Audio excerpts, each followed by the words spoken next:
It's very special to me because I'm coming back to direction after a long gap of. Hi friends, வணக்கம், welcome back to Tamil Mithran.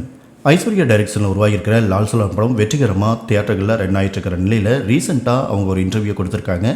அதில் விவாகரத்துக்கு பிறகு முதல் முறையாக தன்னோட personal life பற்றியும் பசங்களை பற்றியும் ஓப்பன் ஹார்ட்டடாக பேசியிருக்காங்க.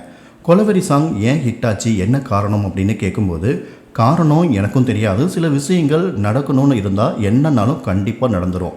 கொலவெறி சாங் பொறுத்த வரைக்கும் படத்துக்குன்னு பார்த்தா அது ஒரு அழுத்தமாக தான் போயிடுச்சு. என்னை பொறுத்த வரைக்கும் அந்த பாட்டு ஆச்சரியம் அப்படிங்கிறத விட அதிர்ச்சி அப்படின்னு தான் சொல்லணும். ஏன் அப்படின்னா, நான் படமாக சொல்லிட்டு இருந்த விஷயங்கள் வேறு, ஆனால் அந்த பாட்டு வந்ததும் அது படத்தையே ஓவர் ஷேடோ பண்ணிடுச்சு அப்படிங்கிறது எனக்கு ரொம்ப கஷ்டமான விஷயமா இருந்துச்சு. நாங்கள் அவ்வளோ சீரியஸான கண்டென்ட்ஃபுல்லான ஒரு படத்தை பண்ணிகிட்ருக்கிற சமயத்தில் படத்தை பற்றி படம் ரிலீஸ் ஆனப்போ கூட அவ்வளோ யாரும் பேசலை. ஆனால் ரீரிலீஸ் ஆனப்போ அவ்வளோ ஃபோன் கால்ஸ் எனக்கு வந்துச்சு.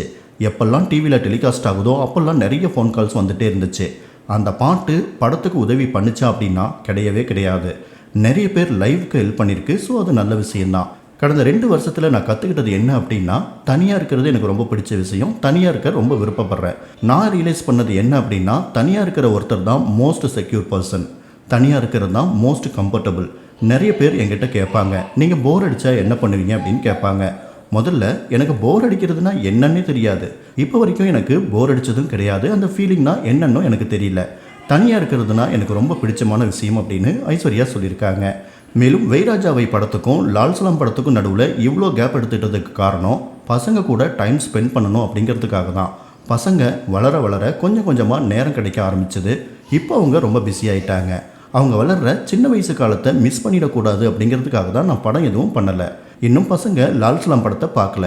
பெரிய பையன் கொஞ்சம் டிப்ளமேட்டிக்காக கிரிட்டிக்ஸ் சொல்லுவான், சின்ன பையன் கொஞ்சம் ஓப்பனாகவே சொல்லிடுவான் அப்படின்னு ஐஸ்வர்யா சொல்லியிருக்காங்க. இன்னொரு பக்கம் தனுஷ் பார்த்தோம் அப்படின்னா, லால் சலாம் ரிலீஸ் ஆனப்போ ஜென்ரலாக விஷ் பண்ணி ஒரு போஸ்ட் போட்டிருந்தார். லால் சலாம் ட்ரைலர் கூட அவர் தான் ரிலீஸ் பண்ணியிருந்தார். படக்குழுவுக்கும் வாழ்த்து சொல்லியிருந்தார். மேலும் அவர் சூப்பர் ஸ்டாரோட பெரிய ஃபேன் அப்படிங்கிறது எல்லாருக்கும் தெரிஞ்ச விஷயம்தான். ஆனாலும் தனுஷுடைய வாழ்த்து பார்த்துட்டு ஐஸ்வர்யாவுக்கே அவர் விஷ் பண்ண மாதிரி ரசிகர்கள் ஃபீல் பண்ணி கமெண்ட்ஸ்லாம் போட்டுட்டு இருந்தாங்க. அது மட்டும் இல்லாமல் சூப்பர் ஸ்டார் தன்னோட மகள் ஐஸ்வர்யாவுக்கு விஷ் பண்ணி போட்டிருந்த போஸ்ட்டை கூட தனுஷ் ரீஷேர் பண்ணியிருந்தாரு. ஒரு பக்கம் ஐஸ்வர்யா தனக்கு தனிமை தான் பிடிச்சிருக்கு அப்படின்னு சொல்லிட்டு இருக்காங்க. இன்னொரு பக்கம் தனுஷ் வாழ்த்தும் சொல்லிட்டு இருக்காரு. இவங்க 2 பேரும் மறுபடியும் வாழ்க்கையில் இணைய வாய்ப்பு இருக்கா? உங்களோட கமெண்ட்ஸை ஷேர் பண்ணுங்கள்.